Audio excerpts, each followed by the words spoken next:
ठाकुर जी पहुंचे भक्त के द्वार।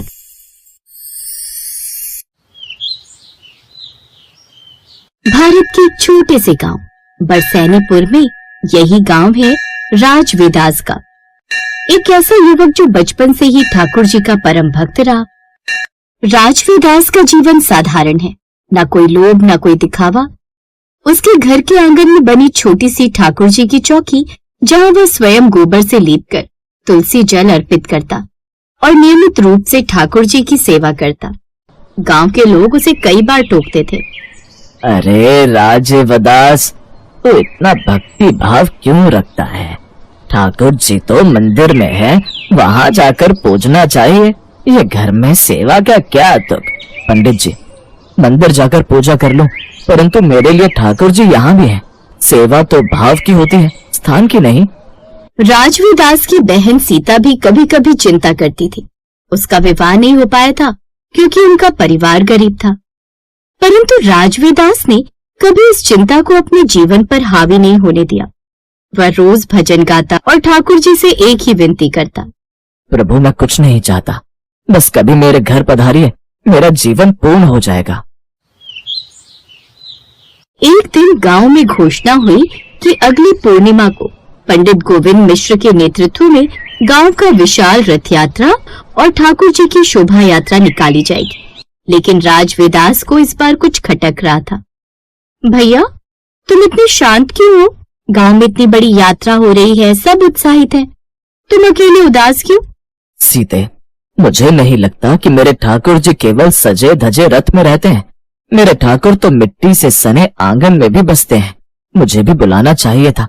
क्या मेरा घर अछूत है? वो रात राजविदास ने बिना खाए पिए बिताई। उसने ठाकुर जी की मूर्ति के सामने दीपक जलाया और वहीं बैठा रहा। नींद उसकी आंखों से कोसों दूर थी। अगली सुबह जब गांव जग रहा था, तभी कुछ अनोखा हुआ। राजविदास के आंगन में हल्की बांसुरी की ध्वनि पूरे आंगन में गूंजने लगी।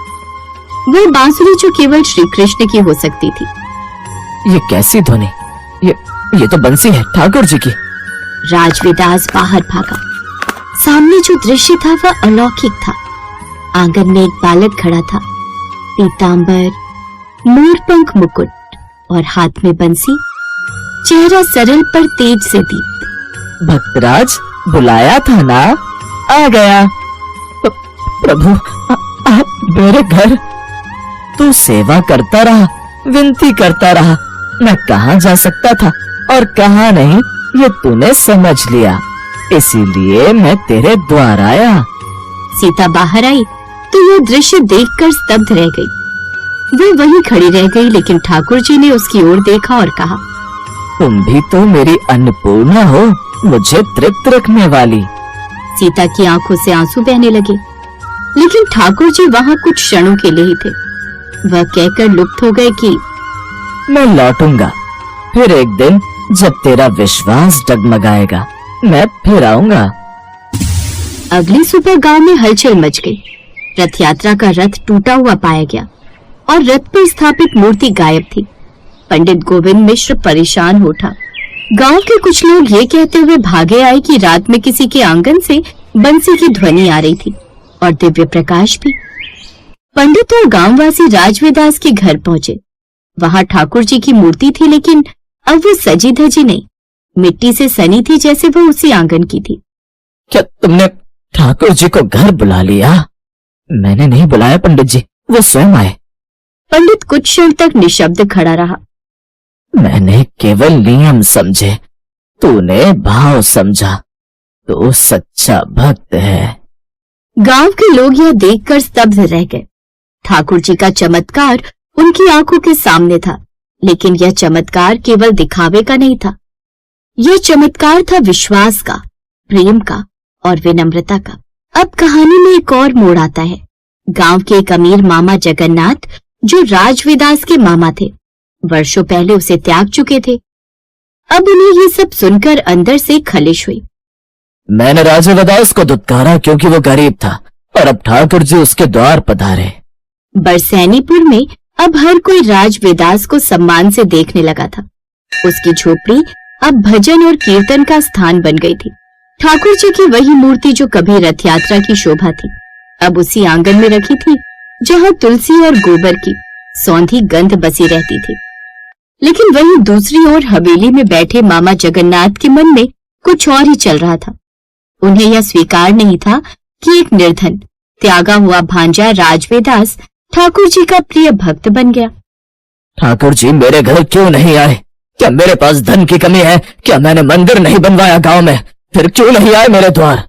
मामा की यही व्याकुलता धीरे धीरे ईर्ष्या में बदलने लगी। उन्होंने सोचा कि अगर ठाकुर जी को अपने घर लाना है तो उन्हें राजवेदास से छीना जाएगा वह अधिकार। इसी बीच एक रात्रि ठाकुर जी की मूर्ति को लेकर कोई गांव के मंदिर में चुपचाप रखाया। सुबह जब राजवेदास उठा तो उसकी चौकी खाली थी। मूर्ति, दीपक, तुलसी सब वैसे ही थे, लेकिन ठाकुर जी अनुपस्थित थे। प्रभु, क्या मेरा प्रेम अब आपको नहीं भाता? या मेरी भक्ति अब क्षीण हो गई? वहीं दूसरी ओर गांव का मंदिर चकाचौंध से सजा हुआ था। देखा, ठाकुर जी को घर चाहिए लेकिन ठिकाना तो मंदिर ही है। अब सेवा यही होगी, शोभा भी यही होगी।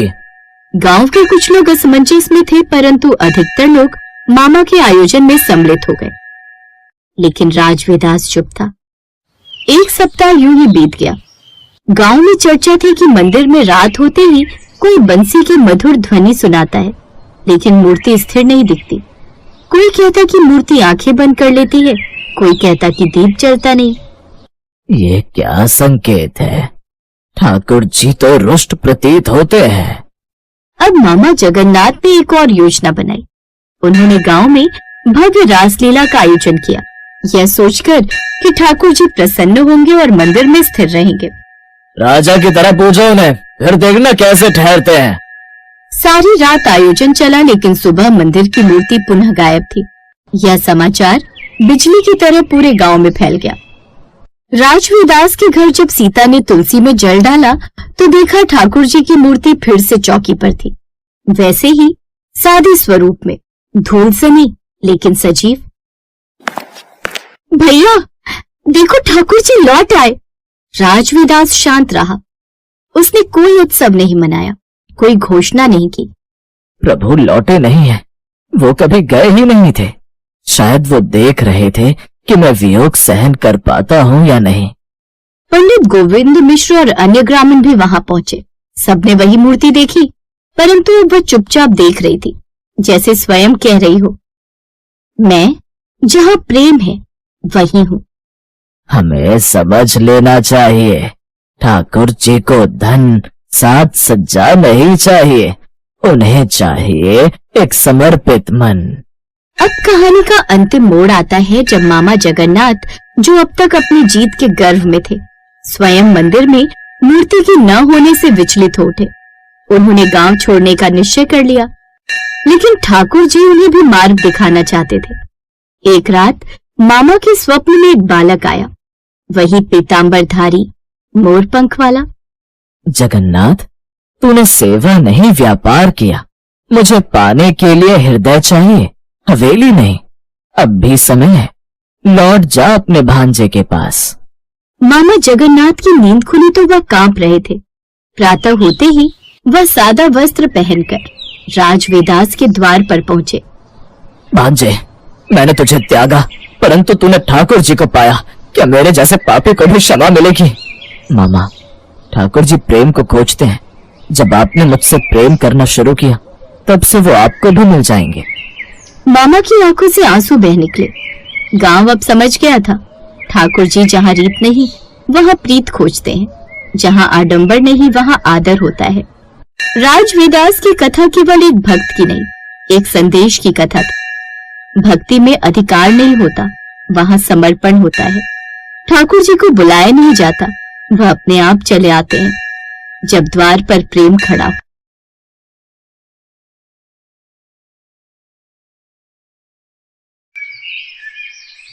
धरती लोक पर कृष्ण जन्माष्टमी की धूम मची हुई थी। जहाँ देखो वहाँ जगह जगह, हर घर हर मंदिर सजा हुआ था। भगवान श्री कृष्ण के जन्मोत्सव के लिए सभी अपनी तरफ से तैयारी कर रहे थे। ये नजारा गोलोक में विराजे श्री भगवान कृष्ण और राधा मैया देखकर अति प्रसन्न हो रहे थे। तभी श्री कृष्ण ने अपने मोर पंख को ठीक किया, कमर में बांसुरी को कसा और मुकुट पहनकर तैयार हो गए। कान्हा, कहाँ चल दिए इतना सज संवर कर? अरे राधा, आज मेरा जन्मदिन है। धरतीवासी मेरे जन्म उत्सव को इतनी धूमधाम से मनाते हैं। मन में विचार आ रहा है आज अपने भक्तों की परीक्षा ली जाए, इसलिए धरती लोक में भ्रमण के लिए जा रहा हूँ। अच्छा, फिर तो मैं भी तुम्हारे साथ चलूंगी। तुम्हारे बिना तो मैं अधूरा हूँ राधे। भला तुम्हारे बिना मैं कैसे जा सकता हूँ? चलो, अब तुम भी तैयार हो जाओ। कान्हा, तुम्हें ज्ञात है जन्माष्टमी पर भक्त तुम्हें छोटे बालक के रूप में पूजते हैं, इसलिए इस रूप में नहीं, हम छोटे बच्चों के रूप में जाएंगे। ये भी उत्तम रहेगा। राधा कृष्ण दोनों धरती लोक पर जाने ही लगे कि तभी कृष्ण के सारे सखा वहाँ आ गए। अरे वाह कान्हा, तुम्हारे जन्मदिन का आयोजन और तुम अकेले अकेले ही जा रहे हो। आज तो खीर पूड़ी पकवान मिलेंगे, हम भी तुम्हारे साथ चलेंगे। अब तो तुम सबको भी ले जाना ही पड़ेगा। ठीक है, चलो तुम सब भी मेरे जन्मोत्सव का आनंद लेने चलो। राधा कृष्ण और सभी सखा छोटे छोटे बच्चों के रूप में आ जाते हैं और धरती लोक में पहुँचते हैं। घूमते घूमते वे सब एक गांव में पहुँचते हैं। वहाँ पर सब जगह जन्माष्टमी की धूम थी। कन्हैया, मुझे तो बहुत जोरों की भूख लगी है, चलो न कहीं चलकर कुछ खाते हैं। हाँ, राधा बिल्कुल ठीक कह रही है। चलो ना कान्हा, सब मिलकर कहीं बढ़िया बढ़िया पकवान खाते हैं। मन तो मेरा भी हो रहा है। चलो, वो सामने उस घर में चलते हैं। वहाँ लग रहा है बढ़िया बढ़िया जन्माष्टमी की सजावट हो रही है। मेरे जन्मदिन की खुशियाँ मनाई जा रही हैं। चलो, सब चलते हैं। अरे अरे अरे, ये तुम सब कहाँ चले आ रहे हो? चलो हटो, बाहर जाओ। पता नहीं कहाँ कहाँ से आ जाते हैं। मैं भगवान कृष्ण के भोग की तैयारी कर रही हूँ। तुम लोग क्यों आए हो? हमें बहुत जोरों की भूख लगी है, कुछ खाने को दे दो। वाह, यहाँ तो पूड़ी, हलवा, सब्जी, खीर, यहाँ तो बहुत कुछ है। अरे क्या बात है सुशीला, आरती का समय हो रहा है, अंदर आओ। बाहर क्यों खड़ी हो? हाँ हाँ, आ रही हूँ। दरवाजा बंद कर दूं? चलो बच्चों, यहाँ से जाओ। कान्हा, इन्होंने तो द्वार बंद कर लिया। अब हम क्या करें? हम सबको बहुत जोरों की भूख लग रही है। ये कैसी बात हुई? तुम्हारा ही जन्मदिन मना रहे हैं और तुम्हें ही कुछ खाने को नहीं दिया। अरे सुदामा, इन्हें थोड़ी पता है कि मैं वास्तव में कृष्ण हूँ। ये तो मुझे एक साधारण बालक समझ रहे हैं। कोई बात नहीं सुदामा, वही तो होगा जो हमें इस रूप में भोजन देगा। चलो और कहीं देखते हैं। राधा कृष्ण और सभी बालक बालिकाएं कुछ और जगह पर भी गए, पर वहाँ भी आरती और पूजन चल रहा था। कहीं भी उन्हें खाने को कुछ नहीं मिला। वे चलते चलते थक गए। मानव शरीर धारण किया है तो इतनी भूख तो सहन करनी ही होगी। बस एक आखिरी द्वार और खटखटाते हैं। अगर यहाँ नहीं मिला तो हम वापस गोलोक चले जाएंगे। ठीक है कान्हा, चलो इस घर में ही चलते हैं। थोड़ी और खीर दे। तुझे जब पता था कि मंदिर में खीर का प्रसाद बट रहा है तो तू थोड़ा ज्यादा नहीं ला सकती थी? माँ जी, मंदिर में बहुत भीड़ थी, बड़ी मुश्किल से नंबर आया तो मैं बस ये थोड़ा बहुत ही प्रसाद ला पाई। अरे अम्मा, खा लो ना। वैसे भी खीर खाए कितना समय हो गया। मजदूरी करते करते हाथों में छाले पड़ गए हैं। हमारी तो ऐसी किस्मत ही नहीं कि हम रोजाना ऐसी खीर पकवान खा सके। हाँ हाँ बेटा, ये ले, तू और ले ले। थोड़ा प्रसाद बचा है, मैं खा लेती हूँ।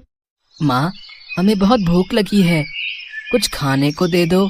ये लो, पहले ही थोड़ी बहुत खीर है, उसमें से भी ये बच्चे भी मांगने आ गए। कुछ नहीं है यहाँ, चलो जाओ यहाँ से। रुको माँ, मैं दरवाजा बंद करके आता हूँ। सुनिए, आज जन्माष्टमी का त्योहार है, भगवान कृष्ण का जन्मदिन। ये बच्चे उन्हीं के रूप में लगता है झांकी लेकर निकले हैं। हो सकता है इन्हें रास्ते में भूख लगाई हो। थोड़ी सी खीर है मेरे पास, इन्हें दे देती हूँ। ऐसे द्वार पर आए बच्चों को भूखा भेजना मुझे ठीक नहीं लग रहा। माँ ये लो, तुम मेरी खीर भी इसमें से ले लो, मुझे इतनी सारी नहीं खानी। माँ, मेरे में से भी ले लो, अगर तुम अपनी दे दोगी तो तुम क्या खाओगी?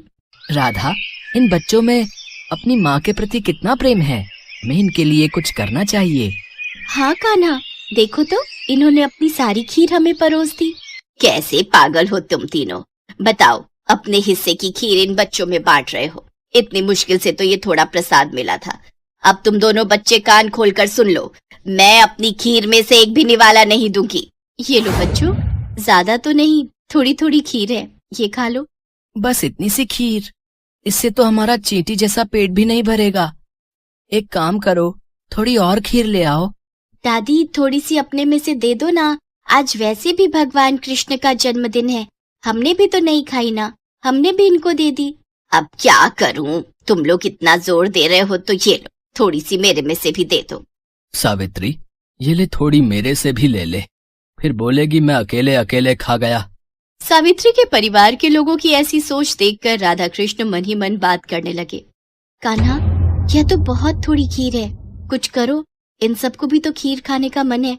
अगर हम ये सारी खीर खा जाएंगे तो ये लोग क्या खाएंगे?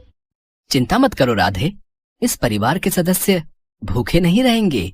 हमने यहाँ खीर खाई है और मेरे जन्मदिन के उत्सव पर ये खीर ना खाएं, ऐसा हो ही नहीं सकता।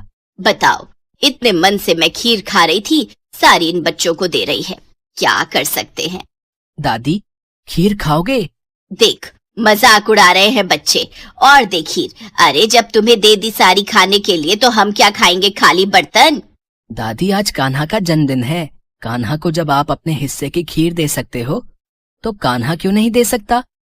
अभी रुको, मैं आपको ढेर सारी खीर देता हूँ, फिर आप भी खाओ और पड़ोसियों को भी खिलाओ। माँ जाओ, घर में जितने भी बर्तन हैं वो सब। बहू, अब छोटे बच्चे मजाक करने में बाज नहीं आएंगे। वैसे ही मुझे इन सब पर बहुत गुस्सा आ रहा है, सिर्फ तेरे कारण चुप हूँ, वरना मैं इन्हें कब का भगा देती। ये लो बच्चों, पता नहीं आज तुम सब क्या खेल खेल रहे हो। देखती जाओ माँ, आओ बच्चों तुम भी देखो। फिर क्या था, सावित्री बर्तन रखती जाती और कृष्ण जी उसमें खीर भरते जाते। देखते ही देखते सारे बर्तन खीर से भर गए। ये चमत्कार देखकर सब लोग दंग रह गए। बहू, हमारे भाग्य धन्य हो गए, ये तो साक्षात कान्हा पधारे हैं। हाँ, माखन चोर नंद किशोर हमारे द्वार आए हैं, खीर से हमारे पात्र भर दिए। हे कृष्ण मुरारी, अपना रूप दिखाओ। हे राधा मैया, अपना रूप दिखाओ, हमें दर्शन दो। सबकी प्रार्थना सुनकर राधा कृष्ण अपने रूप में आते हैं। उनके साथ साथ सुदामा और सभी सखा भी अपने रूप में आ जाते हैं। इतना सुंदर दृश्य देखकर सावित्री और उसके परिवार में सबकी आंखों में आंसू आ जाते हैं। माँ, ये सत्य है कि जो भी भक्त भूखों को भोजन कराता है, प्यासे को पानी पिलाता है, खुद भूखा रहकर घर आए भूखे जरूरतमंद को अपने हिस्से का निवाला देता है, मैं उसकी सहायता अवश्य करता हूँ। हम तो धरती पर भक्तों की परीक्षा हेतु आए थे और यहाँ इतने प्रेम से खीर खाकर मन प्रसन्न हो गया। कान्हा, आज जन्माष्टमी का पावन अवसर है और इन सब ने हमारी बहुत सेवा की है, तो इन्हें उस सेवा का फल हमें जरूर प्रदान करना चाहिए। हाँ राधे, अवश्य, हम इन्हें इनकी सेवा का फल जरूर देंगे। और फिर जहाँ जहाँ राधा कृष्ण ने हाथों को आशीर्वाद स्वरूप घुमाया, उस जगह धन के भंडार भर गए। सावित्री की छोटी सी टूटी फूटी झोपड़ी महल में बदल गई। उनके जीवन में सारे सुख वैभव आ गए, गरीबी और दरिद्रता दूर हो गई। सावित्री के परिवार में खुशियां देकर राधा कृष्ण और सभी ग्वाल बालों के संग वापस गोलोक लौट गए। इस प्रकार की रोचक कहानियों को सुनने के लिए हमारे इस चैनल को लाइक, शेयर और सब्सक्राइब करें और हाँ, बेल आइकन जरूर दबाएं ताकि रोचक कहानियों का नोटिफिकेशन सबसे पहले आप तक पहुँचे। नमस्कार।